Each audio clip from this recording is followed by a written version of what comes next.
We are back with episode 44 of Count Me In, IMA's podcast about all things affecting the accounting and finance world. Our conversation for today is between Adam and special guest Sarah Elliott. Sarah talks to us about how her accounting background and skills enabled her to start and run multiple businesses, and she really emphasizes the importance of leadership. Let's go over to the conversation now.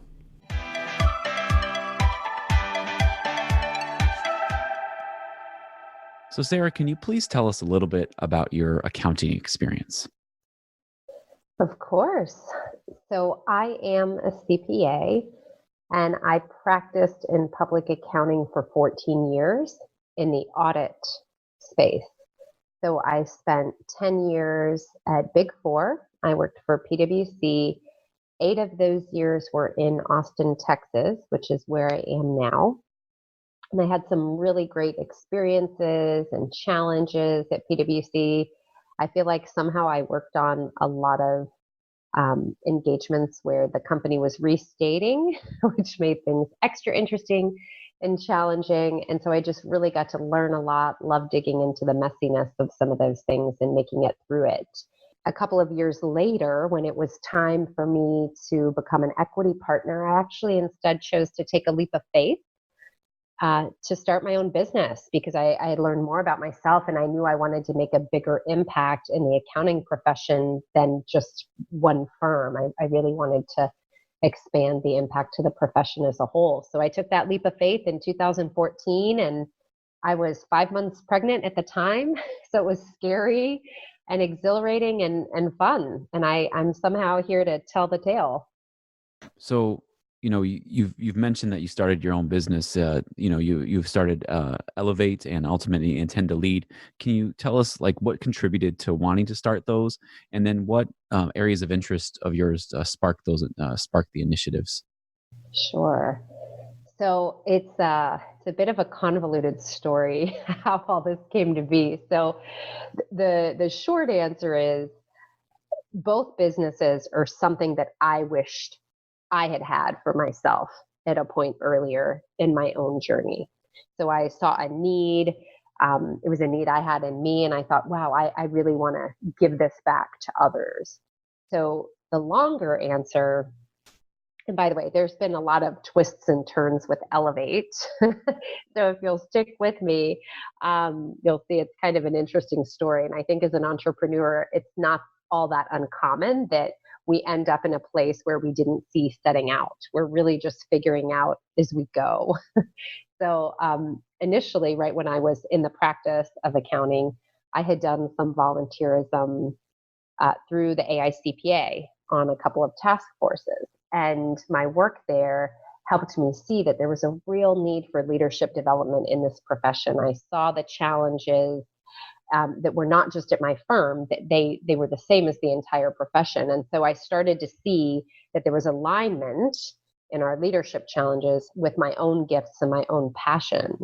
So that really inspired me to take that leap of faith, right, to leave the firm and the career that I had built and the security of that to really make a bigger impact on my own. So the first business I started it was called Elevate Advisors back then. And my intention was to provide strategic consulting services to the profession in leadership development.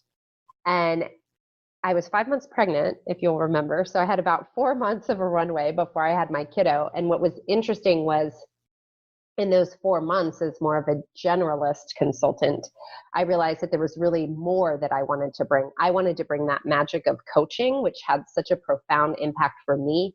I wanted to bring that to the accounting profession. So I made a decision in December of 2014 when I was 9 months pregnant, about to pop, to go back to school for my coaching certification. So I went back to school for a year. A couple of months after that, when my baby was, I think he was about 8 weeks old at the time. And then I rebranded Elevate Advisors to Elevate Coaching.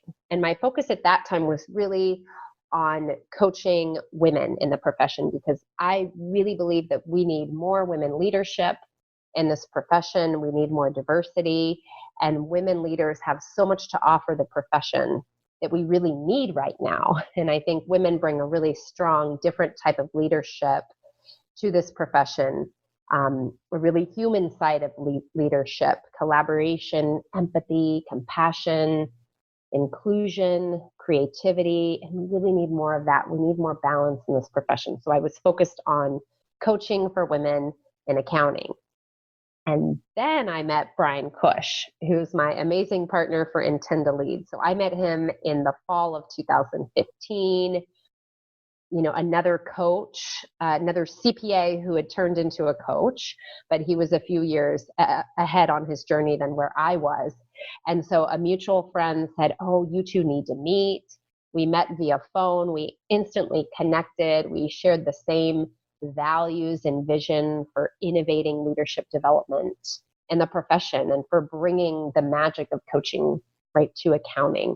So since this is a podcast for accountants, I have to ask, how did your accounting background help in starting and efficiently operating each of these businesses that you've just described for us? Gosh, it's an interesting question because some obvious things come to mind, which is being good with numbers is great when it comes to running a business, right? So right from the start, I knew how to create a budget, how to set goals, right, and revenue goals, and I could project what it would cost to deliver a project and what cash flow needs I had. So those things just came to me second nature, a lot of things that I think accountants take for granted that much of the world is not adept with. And the work in audit as well, it's just given me a lot of exposure to business things. So entity formation, contracts, how to write and use a contract, what payment terms you want with your customers, right, to make sure you can manage cash flows. So those are some of the obvious things that are helpful and necessary to run a sustainable business. And then I think there were less obvious things that really support entrepreneurship. So I was an auditor for 14 years and I worked with a lot of different businesses. So I have an innate knowledge through that experience of how business works beyond just the numbers, because you're always learning what does the business do, right? What is their model? And I learned a lot about what works and what doesn't work. So when you work with companies for a few years, you see the good, the bad, and the ugly, what makes a business really great, and what actually makes businesses fail. And then because of the work I was in the accounting, in an accounting firm, I was pretty well connected in the business community. I got to know a lot of business people, business owners, and I learned so much just from listening to their journeys. Certainly the things that had worked out well for them, but also what they struggled with. So I was just soaking it in like a sponge for all those years. And I don't even think I realized it really until you asked me this question. So yeah, I think in the world of accounting, we are gifted to just see that the inner workings of a business, and we take that for granted. And what I see through working with some women entrepreneurs outside the accounting space through Elevate is that it's just, that's hard for a lot of people. So I think we do have a leg up on entrepreneurship for sure. Sounds like it. As you were talking, this came to mind. How important is listening when you're being an entrepreneur? Well, listening is important whether you're an entrepreneur or not. So we actually, through Intend to Lead, we teach coaching skills. I mean, not only do we bring coaching to the profession, right, by delivering it, but we also teach people in the profession to use coaching skills, and we teach people to use listening. That's a primary skill. So I say it's a success skill for any human being because that's how we learn, right? When we're able to let go of the voice in our head that's always trying to respond or think about what's next in a conversation, or thinking about what we're going to have for lunch after this, or what's on our to-do list, right? When we can actually be present with another person and listen and understand the meaning of what they are saying, there's so much that we learn that's incredible, right? We learn so much more when we let go of what we think we know and just listen. When we let go of the fact that, or you accept the fact that you don't know everything, and that you can actually learn something from each person that you meet, even somebody younger than you, somebody who's just starting out, and then going up to somebody who's been in the profession for a long time. You can learn from each person you encounter each day. Yes, that is the truth. Even someone that you don't agree with, even if they're saying Yes. something that you don't like, it has something to teach you if you're open to that. Mm-hmm. So circling back to leadership, why are leadership skills so important? And why should accountants continue to develop their leadership aptitude? So I believe that leadership is at the heart of everything. It's about how can I be a better human being? And at the end of the day, business is just humans doing business with other humans, right? It's humans trying to help other humans in some way. So when we focus on leadership development, it helps us be better humans. And the people that embrace the path of learning, the people that realize that we can always elevate our consciousness as a leader, these are the people who create meaningful success and contribute to the world in a bigger way. And that's what we need more of, right? Especially in the accounting profession. So if you just look at the profession where it is today and what's ahead of us, the pace of change is always accelerating.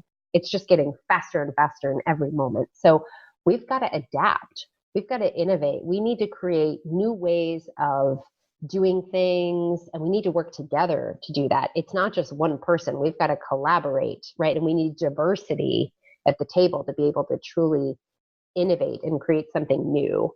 And in the accounting profession specifically, we're seeing a shift from compliance to more of a consulting approach, right? Because a lot of the compliance traditional work is being automated.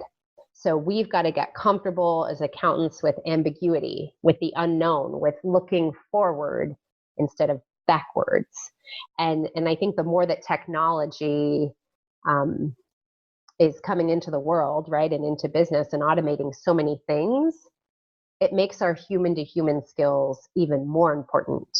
So our humanity matters most. And I think as human beings, we're seeking more meaning and connection through our work and with one another.